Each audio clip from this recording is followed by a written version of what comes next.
Kinatuwaan nga ng mga fans ang nasabi nga pong podcast ng Ang Walang Kwentang Podcast nila Direk Antoinette Hadayone at ni Direk JP. Kung saan, isa sa part doon ang nagsalita nga po yung kaklase ni Pinunong Pablo ng SB19 sa crowd kasi isa po siya doon sa nanood. So, ibig sabihin, isa yung kaklase ni Pablo na nag-purchase ng ticket. At sa kwento niya, ito po ang kanyang sinabi. Sumali kami ng dance contest, tapos siya talaga yung darling of the crowd. Kasi, Okay, ano? Okay.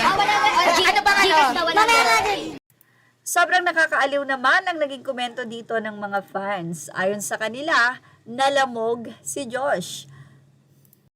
Ang ilan ay sinabing, Power Pub Girls, maawa ka kay Josh Pins, hahaha.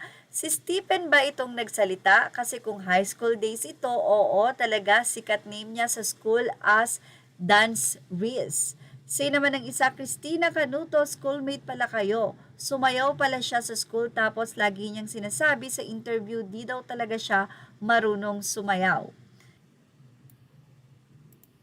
Anyway, marami nga pong mga kaklase si Pablo ang nakapanood ng nasabing podcast dahil sa nasabi nga pong post na ito ng isang Facebook post.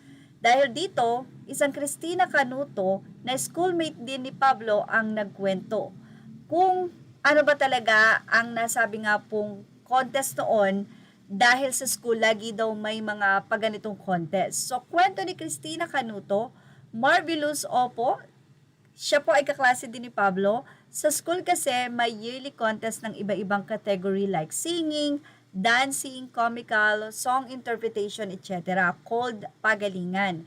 Tsaka opo, siguro noong mga panahon na ito, di niya pa kinukonsider ang sarili niya na magaling sumayaw. Kahit ako nung high school, mahilig din mag-join kahit di naman kagalingan.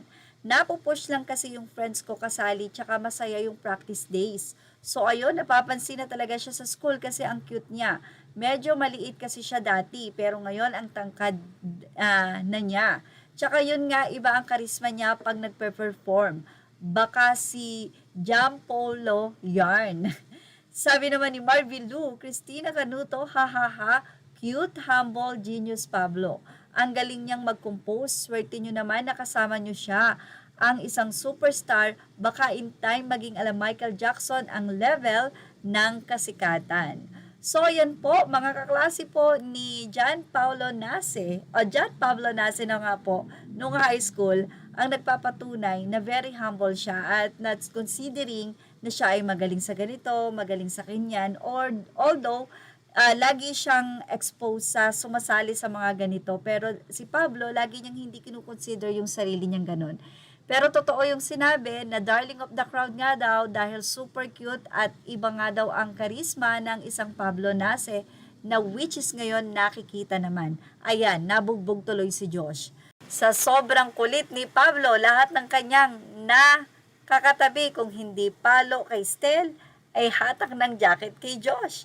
Ay nako, sanay na sa kanya ang kanyang mga ka-member. At yan ang ating nakakatuwang kwento, SB19. Images are all credit to the rightful owners. Please like, share, and subscribe. Thank you for watching Showbiz Now.